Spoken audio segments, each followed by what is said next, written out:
It's all going down. Tyrone Bowman live. Welcome to the conversation tonight. Welcome to the program. I found an article about a topic. It's sensitive in nature, but yet I do have to talk about it tonight. According to The Guardian, the article was written by Lucy Campbell. The headline reads, New York Archdiocese seeks $300 million to settle claims by clergy abuse survivors. The United States' largest Catholic archdiocese is raising funds, settling assets, and cutting costs to compensate abuse victims. Now, there's a lot of talk among the conservatives, or the so-called conservatives, in the world of religion. And they like to attack and address everything, but they don't like to talk about this one. And their hot button issue, of course, is abortion. And I don't agree with abortion, but that is their hot button topic always. And they don't like to address these type of issues, but nevertheless, they should be addressed because it happened under their watch. The Roman Catholic Archdiocese of New York, the largest organization of its kind in the U.S., is raising a $300 million fund as it seeks to settle with about 1,300 survivors of clergy sexual abuse who have sued the church.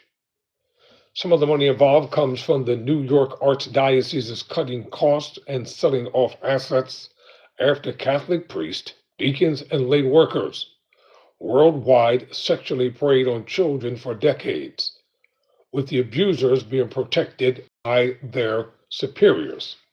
The article goes on to say, the New York Archdiocese has laid off employees and reduced its operating budget by 10% in order to raise enough money to cover settlements for most, if not all, of the outstanding claims. It has also completed the more than $100 million sale of its former headquarters on First Avenue in Manhattan and other real estate. Furthermore, the Archdiocese agreed to engage retired Judge Daniel J. Buckley as a mediator between itself and survivors to reach a settlement. Buckley played a similar role in negotiations between the Archdiocese of Los Angeles and more than 1,000 people who accused its personnel of abuse, resulting in an $880 million settlement in 2024. In order to settle something, you have to admit that something is wrong, that something happened, that something took place. You don't pay or enter into a $880 million settlement just on hearsay. And now it's a $300 million settlement that they have to justify. You know, in the midst of all this, I ask this question. What about the psychological trauma and psychological mindset of individuals who had suffered because of the actions of the clergy and other people within its own religious organization? And this is an important issue that must be talked about, no matter how uncomfortable some people may think it is. You still have to deal with it and address it.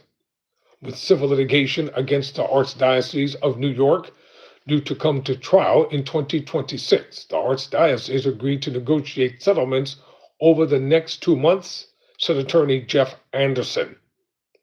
Anderson, who represented more than 300 of the reported 1,311 survivors in New York with claims dating from 1952 to 2020, said settlements would have to be accompanied by full disclosure of wrongdoing and measures to prevent future abuse. Quote, the time for reckoning is now, and it's long past due, end quote, he said. In a statement, New York Cardinal Timothy Dolan asked for, quote, forgiveness for the failing of those who betrayed the trust placed in them by failing to provide for the safety of our young people, end quote. Why would he have to ask for forgiveness for something he didn't do? The individuals who committed the offense should be the ones asking for forgiveness.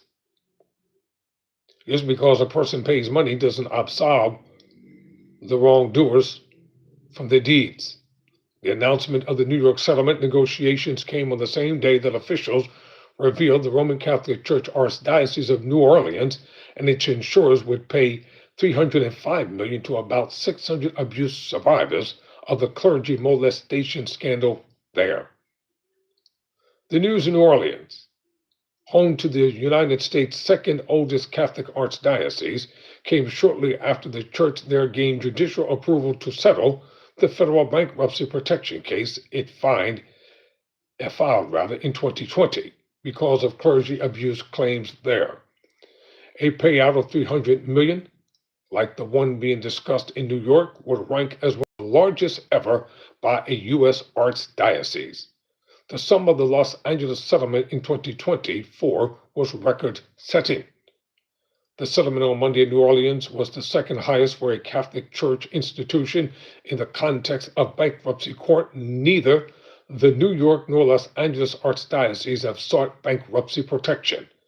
The New York Archdiocese said its effort to compensate victims was, quote, complicated, end quote, by its ongoing legal struggles with the Chubb insurance companies, which it said has refused to pay sexual misconduct claims for policies that the church had taken out for decades before 2000. Chubb in turn accused the Archdiocese of tolerating and covering up child sexual abuse for decades, and it called for more transparency, saying the Archdiocese has refused to share, quote, what they knew and when, and, quote, the insurance that the Archdiocese brought covers accidents. It does not provide compensation for knowingly allowing a pattern of abuse to persist for many years, end quote. Chubb said in the statement, quote, there's a reason insurers don't cover this kind of behavior, as it would reward those who facilitate criminal conduct rather than those who take vigilant steps to mitigate risk and protect children from abuse, end quote. This is an ongoing story. I will keep you abreast of it, and especially as the trial begins to take place. Never surrender. Never quit.